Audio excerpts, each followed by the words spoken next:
नमस्कार, capital TV का खास शो किस्सा यूपी का देख रहे हैं और मैं हूं आपके साथ शिवानी रतूड़ी। मुख्यमंत्री योगी आदित्यनाथ पश्चिम बंगाल के चुनावी रण में प्रचार प्रसार के लिए उतरे हैं। इस बीच उन्होंने राज्य की कानून व्यवस्था पर तीखा हमला बोला। उनका कहना है, अगर बंगाल में भारतीय जनता पार्टी की सरकार बनती है तो गुंडों, माफियाओं और अराजक तत्वों के खिलाफ कड़ी कार्रवाई की जाएगी और उन्हें सड़कों पर झाड़ू लगाने के लिए मजबूर होना पड़ेगा। साथ ही बंगाल में गुंडों से निपटने के लिए यूपी की तर्ज में बुलडोजर एक्शन के मॉडल की बात भी की। उन्होंने विपक्षी दलों और खासकर टीएमसी सरकार पर निशाना साधते हुए कहा कि वो केवल वोट बैंक की राजनीति करते हैं। 2027 में यूपी में भी विधानसभा चुनाव होने हैं। ऐसे में सीएम योगी की ये एक्टिवनेस बंगाल से लेकर यूपी के सियासी गलियारों तक गूंज रही है। मुख्यमंत्री योगी ने जो हुंकार भरी है, इसका बंगाल चुनाव पर कितना इम्पैक्ट पड़ेगा, इसी पर चर्चा करने के लिए मेरे साथ स्टूडियो में मौजूद हैं कैपिटल टीवी के एग्जीक्यूटिव एडिटर राजीव कुमार।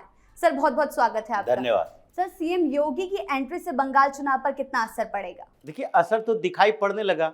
जिस तरीके से घेरेबंदी की जा रही है पश्चिम बंगाल की, अलग अलग इलाकों में अलग अलग भारतीय जनता पार्टी के नेताओं का इस्तेमाल किया जा रहा है, उसमें योगी आदित्यनाथ भी एक हैं, जिनको ये माना जाता है कि जिस चुनाव में, जिस राज्य में गए, जिन क्षेत्रों में गए, वहां पर कम से कम तो 8-10% हिंदुओं का वोट वो दूसरी पार्टियों से छीन लेते हैं, जिनके अंदर थोड़ा कंफ्यूजन होता है हिंदुत्व के मुद्दों पर।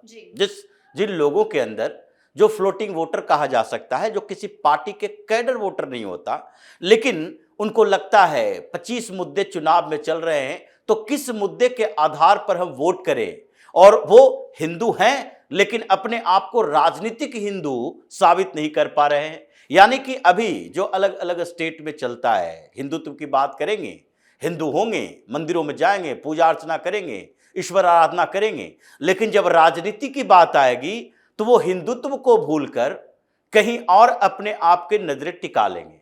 ये जो पॉलिटिकल हिंदुत्व की बात होती है कि वो राजनीतिक हिंदू नहीं बन पाते, वो सनातनी हैं, वो आध्यात्मिक हिंदू हैं, परंपराएं वो मानते हैं, लेकिन राजनीतिक हिंदू नहीं बन पा रहे। राजनीतिक हिंदू का मतलब यही है कि आपके हिंदू होने का राजनीति में भी असर दिखाई पड़े। आप हिंदुत्व की बात करते हो, हिंदुओं की बात करते हो, तो जितने मुद्दे किसी चुनाव में चल रहे हैं उसमें एक हिंदुओं के अधिकार का मुद्दा भी ऐड करो और फिर ये तुलना करो कि दूसरी पार्टियां, जितनी पार्टियां अभी चुनावी मैदान में है, वो सारी पार्टियां विकास के मुद्दे पर एक दूसरे को कैसे कंपीट कर पा रही है, और हिंदुत्व के मुद्दे पर कौन सी पार्टी है, हमारे अपने धर्म के मुद्दे पर कौन सी पार्टी है जो एक दूसरे के साथ या एक दूसरे के विरोध खड़ी है। अगर इस आधार पर चुनाव होना शुरू हो जाए, लोग सोचना शुरू कर दें जिस तरीके से मुसलमान सोचता है कि नहीं, सारे मुद्दे अपनी जगह पर, विकास के मुद्दे अपनी जगह पर, डेवलपमेंट हुआ नहीं हुआ वो कोई बात नहीं है, कैसी सरकार चलेगी, लॉ एंड ऑर्डर कैसा रहेगा, माफिया रहेगा, गुंडा रहेगा, कोई फर्क नहीं पड़ता। वो चुनाव में केवल राजनीतिक मुसलमान होता है। वो इस्लाम को बुराई करने वाले लोगों को भी, उन राजनीतिक पार्टियों को भी वो ये नहीं इग्नोर करता केवल राजनीतिक मुसलमान होने के कारण। वो ऐसा वर्ग है जो ये देखता है कि अगर अरविंद केजरीवाल हिंदुत्व की बात कर रहा है, अगर वो सुंदरकांड का पाठ करवा रहा है, महावीर मंदिर में जाकर, हनुमान मंदिर में जाकर पूजा अर्चना कर रहा है, अपने आप को हनुमान का भक्त बता रहा है, तो भी उसे कोई समस्या नहीं होगी, क्योंकि ये जानता है कि ये आध्यात्मिक तरीके से तो हिंदू है लेकिन राजनीतिक मुसलमान है अरविंद केजरीवाल, राजनीतिक मुसलमान है ममता बनर्जी, राजनीतिक मुसलमान अखिलेश यादव, मायावती और राहुल गांधी जैसे लोग हैं। तो ये राजनीतिक मुसलमान और राजनीतिक हिंदू की जो बात होती है उसमें योगी आदित्यनाथ की एक बड़ी भूमिका है। और जो चुनाव में जाते हैं, जहां जाते हैं, चाहे महाराष्ट्र में हो, बिहार में हो, या अभी पश्चिम बंगाल में हो, हरियाणा में भी गए थे, जिन राज्यों में जाते हैं, वो जिन क्षेत्रों में जाते हैं, वो कुछ तो राजनीतिक हिंदू बनाकर आते हैं। इसलिए पश्चिम बंगाल में ममता बनर्जी को लगने लगा कि अभी तो हेमंता बिस्वा शर्मा, एक दिन पहले हेमंता बिस्वा शर्मा अपने हिंदुत्व की बात कर रहे हैं, वो बांग्लादेशी घुसपैठियों के खिलाफ हिंदुओं को कैसे सतर्क सजग रहना चाहिए उसका एक आसाम मॉडल पेश करते हैं कि असम में हमने जो किया वो मॉडल यहां पर पश्चिम बंगाल के अंदर घुसपैठियों के खिलाफ लागू होगा। और उनसे भी ज्यादा एग्रेसिव योगी आदित्यनाथ, जो कहते हैं कि घुसपैठिए तो ठीक है, ये घुसपैठियों को तो निकाल बाहर करना ही है, लेकिन साथ ही हम एक और मॉडल लेकर आए हैं। ये जो माफियागिरी चल रहा है टीएमसी का, ये जो गुंडागर्दी चल रही है, ये सारी गुंडागर्दी, सारी हेकड़ी इन लोगों को अब योगी मॉडल से निकलेगा। जो दिलीप घोष पहले ही कह चुके थे, योगी का बुलडोजर जैसे उत्तर प्रदेश में माफियाओं का नाश कर चुका है, पश्चिम बंगाल में टीएमसी के गुंडों के खिलाफ वही योगी का बुलडोजर चलेगा। और यही बात योगी आदित्यनाथ करते हैं कि जिस तरीके से उत्तर प्रदेश में एक माफियाओं का साम्राज्य हो गया था समाजवादी पार्टी के सरकारों में, और वो ऐसे इतने फल फूल गए थे कि हर डिस्ट्रिक्ट में जाओ एक बाहुबली दिखाई पड़ेगा, हर क्षेत्र में जाओ एक पूरा का ऑर्गेनाइज्ड क्राइम का एक मास्टरमाइंड दिखाई पड़ेगा, उसको चलाने वाला एक सिंडिकेट दिखाई पड़ेगा। और ये सारे सिंडिकेट घूम तुम कर केवल और केवल समाजवादी पार्टी तक जुड़ेगी, समाजवादी पार्टी से इनका सीधा कनेक्शन दिखाई पड़ेगा। तो इसलिए जो समाजवादी पार्टी पोषित गुंडागर्दी, समाजवादी पार्टी पोषित ये जिहादियों का नेटवर्क, इसको जिस तरीके से धराशायी किए वही तरीका पश्चिम बंगाल में होगा। इसलिए अभी योगी आदित्यनाथ जो पश्चिम बंगाल में पहुंचे, उसका दो फायदा दिखाई पड़ रहा है। एक तो मुसलमानों के बीच एक खौफ है, उसको लगने लगा है कि अगर इस बार भारतीय जनता पार्टी की सरकार जो बन रही है उसमें हमारे लिए वही स्थान होगा जैसे उत्तर प्रदेश में मुसलमानों के लिए। जैसे उत्तर प्रदेश में मुसलमानों की पूरी हेकड़ी निकल गई, जो सोचते थे कि नहीं हम सत्ता के केंद्र में बैठे हैं, हम राजनीति के केंद्र में बैठे हैं, हम तो वो व्यक्ति हैं, हम तो वो ग्रुप हैं, हम तो वो समुदाय से आते हैं जो कि उत्तर प्रदेश की राजनीति निर्धारित करती है। कौन लखनऊ की कुर्सी पर बैठेगा ये हमारे यहां से गुजरता है। तो ये सारी अवधारणाएं जो मुसलमानों को उत्तर प्रदेश में थी, वही अवधारणा इनकी खत्म हुई है कि इनको लगने लगा कि अब हम राजनीति के केंद्र में नहीं रहे, अब हम पॉलिटिकल सेंटर में से बाहर निकल चुके हैं, अब हिंदू राजनीति के केंद्र में हैं, हिंदुत्व के आधार पर राजनीति होती है। अखिलेश यादव को भी ये पिछड़ा दलित करके हिंदुओं का वोट लेने के लिए जरूरत पड़ गई है। ये बार बार इस बात का जिक्र करते हैं, उसमें हम फिट कर दिया है ए के नाम पर कि अल्पसंख्यक भी होगा। तो इसलिए योगी आदित्यनाथ जितने क्षेत्रों में जा रहे हैं पश्चिम बंगाल के अंदर, उन क्षेत्रों में दूसरा फायदा ये हो रहा है कि जिस तरीके से ये गोरखनाथ मंदिर से आए, मठ से आए और एक भगवाधारी मुख्यमंत्री बने, वहां पर जो पश्चिम बंगाल के अंदर साधु संत हैं, वो योगी आदित्यनाथ के कारण भारतीय जनता पार्टी से सीधे जुड़ते नजर आ रहे हैं। इस बार की एसआईआर की प्रक्रिया में वहां पर जितने इस्कॉन से लेकर रामकृष्ण मठ तक था, कई मठ वहां पर हैं, पश्चिम बंगाल में भी बेलूर मठ उसी में है। तो वहां पर जो साधु संत हैं, जो काम करने वाले हैं, वो सारे जो वहां पर प्रचारक हैं, वो उन लोगों का वोटर लिस्ट में नाम जोड़ा गया।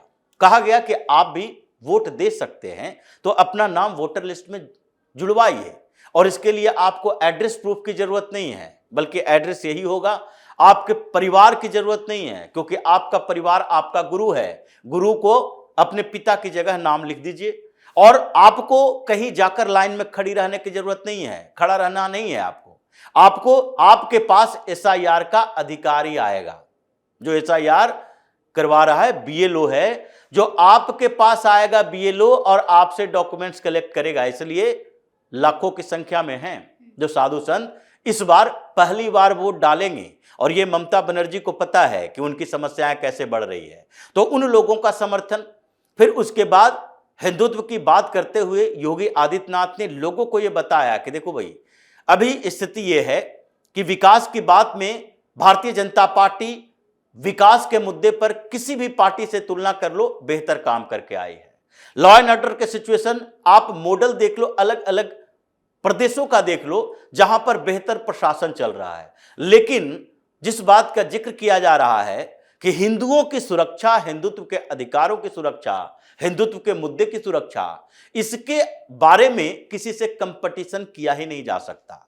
अभी जितनी भी पार्टियां हैं, चाहे एनडीए का ही हिस्सा क्यों ना हो, एनडीए में भी भारतीय जनता पार्टी के अलावा जितनी पार्टियां हैं वो सो कॉल्ड सेकुलरिज्म वाली पार्टियां हैं, वो अपॉर्चुनिस्ट है। सब अभी समय आया है तो एनडीए में है, लेकिन भारतीय जनता पार्टी से उसे फायदा है, उन लोगों से थोड़ा फायदा भारतीय जनता पार्टी को भी है कि वो पार्टियां जो सोकॉल्ड सेकुलर हुआ करती थी वो धीरे धीरे कम से कम इतना वो स्वार्थ में ही, मजबूरी में ही सही, भारतीय जनता पार्टी के हिंदुत्व के मुद्दे पर आगे बढ़ने लगे हैं। लेकिन एक जो और हिंदुत्ववादी पार्टी थी उद्धव ठाकरे की, वो तो ऐसे ही टूट फूट कर चली गई है। तो इसमें कोई कंपटीशन, प्रतिस्पर्धा नहीं है। इसलिए योगी आदित्यनाथ ने दो आधार पर पश्चिम बंगाल की राजनीति को प्रभावित किया।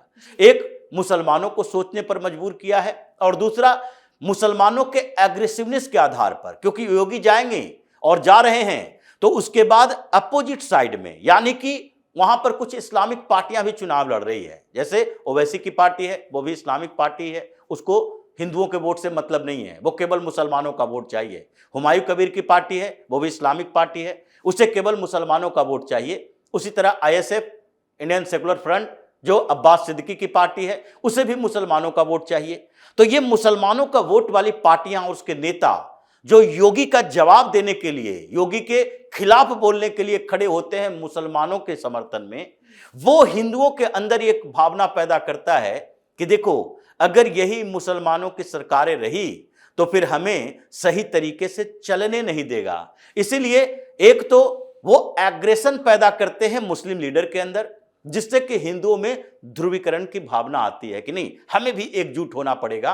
और दूसरी तरफ से हिंदुओं को मोटिवेट करते हैं कि कम से कम पॉलिटिकल हिंदू तो बन जाओ कुछ समय के लिए, कम से कम एक बार मौका देके तो देखो, उसके बाद पता चलेगा सरकार कैसे काम करती है, किसके लिए काम करती है। इसलिए योगी आदित्यनाथ ने पश्चिम बंगाल के चुनाव को प्रभावित ही नहीं किया, बल्कि रुख बदलने में अपनी बड़ी भूमिका निभाई है। और इसलिए कुछ दिन और इंतजार कीजिए, चुनाव जैसे जैसे वोटिंग डे आगे बढ़ेगा, यानी कि 23 अप्रैल और 29 अप्रैल की तारीखें जैसे जैसे जल्दी आती जाएगी, वैसे वैसे योगी आदित्यनाथ और एग्रेसिव होंगे और भारतीय जनता पार्टी को इसका दुगना तिगुना फायदा मिलने वाला है। जी सर, बहुत बहुत धन्यवाद आपका इन तमाम जानकारियों के लिए। धन्यवाद। योगी आदित्यनाथ के इस तरह के बयान चुनावी माहौल को गरमा रहे हैं और ये बीजेपी के लिए काफी फायदेमंद साबित होता नजर आ रहा है। पश्चिम बंगाल में होती गुंडागर्दी किसी से छिपी नहीं है और योगी आदित्यनाथ ने उसी नर्व्स पर हाथ रखकर बंगाल की जनता को साधने की कोशिश की, जो टीएमसी के लिए बड़ा झटका साबित हो सकती है। तो फिलहाल इस खास शो में इतना ही। आपकी इस बारे में क्या राय है, हमें कमेंट सेक्शन में जरूर बताएं। वीडियो को लाइक करें, शेयर करें और चैनल को सब्सक्राइब करना ना भूलें। धन्यवाद।